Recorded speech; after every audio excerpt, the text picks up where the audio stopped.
दोस्तों शायद आपने ये एपिक मोमेंट मिस कर दिया होगा। यूनाइटेड नेशन में एक ऐसा सीन्स हुआ जहां सिर्फ 4 सेकंड में पाकिस्तान को बुरी तरह से इंसल्ट कर दिया गया और ये इंसल्ट करने वाला था इजराइल। यूजुअली इजराइल और पाकिस्तान एक दूसरे के साथ डायरेक्ट नहीं भिड़ते, लेकिन इस बार जो हुआ उसे पूरी दुनिया याद रखेगी। रिसेंटली इजराइल ने 15 F-35 फाइटर जेट से 10 बम्स गिराए कतर के कैपिटल दोहा पर। एक बड़ा लेवल अटैक था दोस्तों। ये दोहा एक इंटरनेशनल सिटी है, ये तो आप जानते ही होंगे। यहाँ in the past FIFA world cup भी हो चुके हैं और वेल्दी कंट्री तो है ही।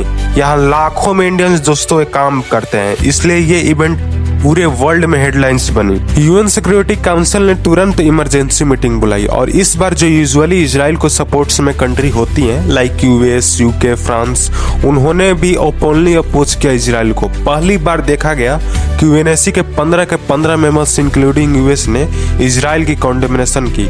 ऐसा रेयर मोमेंट होता है दोस्तों। और इंटरेस्टिंग बात यह है, पाकिस्तान भी आज के समय यूएनएससी का टेम्पररी मेंबर है 2026 तक। सो पाकिस्तान भी टेबल पर बैठकर डायरेक्ट इजराइल की निंदा कर रहा था। अब सिंस ये हुआ कि जब इजराइल के रिप्रेजेंटेटिव बोल रहे थे, उन्होंने याद दिलाया कि जब ओसामा बिन लादेन पाकिस्तान में छिपा हुआ था, यूएस आर्मी ने जाकर पाकिस्तान के अंदर उसे मारा और उस वक्त पूरा वेस्टर्न वर्ल्ड उसे सपोर्ट किया। इजराइल ने कंपेयर कर दिया अपने हमास लीडर पर स्ट्राइक के साथ। कहने लगा, हमने भी तो वही किया जो यूएस ने किया था। अगर यूएस को सपोर्ट मिल रहा है तो हमें फिर क्रिटिसिज्म क्यों मिल रहा। जैसे ही पाकिस्तान के एम्बेसडर ने ये सुना, उन्होंने इंटरप्ट करना स्टार्ट कर दिया। बोला, नहीं ये गलत हो रहा है, हमें बिना वजह टारगेट करना बंद करो। उनकी सोच ये थी कि इजराइल का जवाब कट हो जाएगा, लेकिन यूएन के अफसर ने बोला, प्लीज लेट इजराइल फिनिश। और क्या, यहीं से स्टोरी पलट गई। इजराइल के रिप्रेजेंटेटिव ने देखा कि पाकिस्तान ने उन्हें इंटरप्ट करने की कोशिश की है।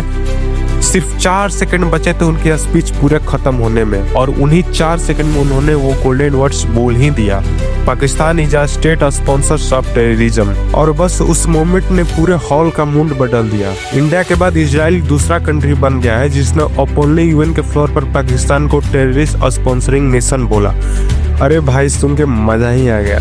अब सवाल ये है, इजराइल ने ऐसा बोला क्यों? सिंपल सी बात है, जब पाकिस्तान अननेसेसरी इंटरप्ट कर रहा था, इजराइल ने उसी पल एक अपॉर्चुनिटी देख ली और वर्ल्ड को याद दिला दिया कि कैसे ओसामा पाकिस्तान में छुपा था। एक्चुअली अगर देखा जाए तो इजराइल की बात लॉजिकल भी थी। टेररिस्ट को सेफ हेवन देना एक इंटरनेशनल वायलेशन भी है। अगर एक कंट्री ओपनली या इनडायरेक्टली ऐसे ग्रुप्स को प्रोटेक्शन देती है तो खुद भी गिल्टी है। इंडिया ने भी कुछ ऐसा ही किया था अपने ऑपरेशन सिंदूर में, जहां पाकिस्तान के टेरिटरी पर जाकर हमने टेररिस्ट हेडआउट्स को टारगेट किया।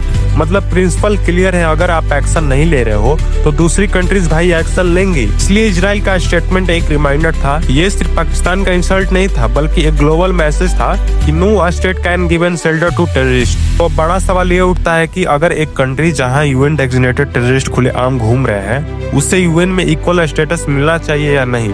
क्या सॉवरेनिटी के नाम पर टेररिज्म को इग्नोर करना सही है? यही डिबेट आने वाले समय में और ज्यादा गर्म होगी। तो भाई, ये सिर्फ एक 4 सेकंड्स का मोमेंट था, लेकिन उसने पाकिस्तान के इमेज के ऊपर एक परमानेंट दाग छोड़ दिया।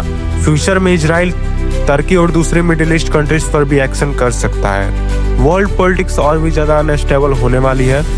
आपको क्या लगता है, इजराइल ने जो बोला है वो जस्टिफाइड है या नहीं है? कमेंट्स अपना राय जरूर रखना और ऐसे ही जियोपॉलिटिकल ब्रेकडाउन्स के लिए चैनल को सब्सक्राइब करना मत भूलना।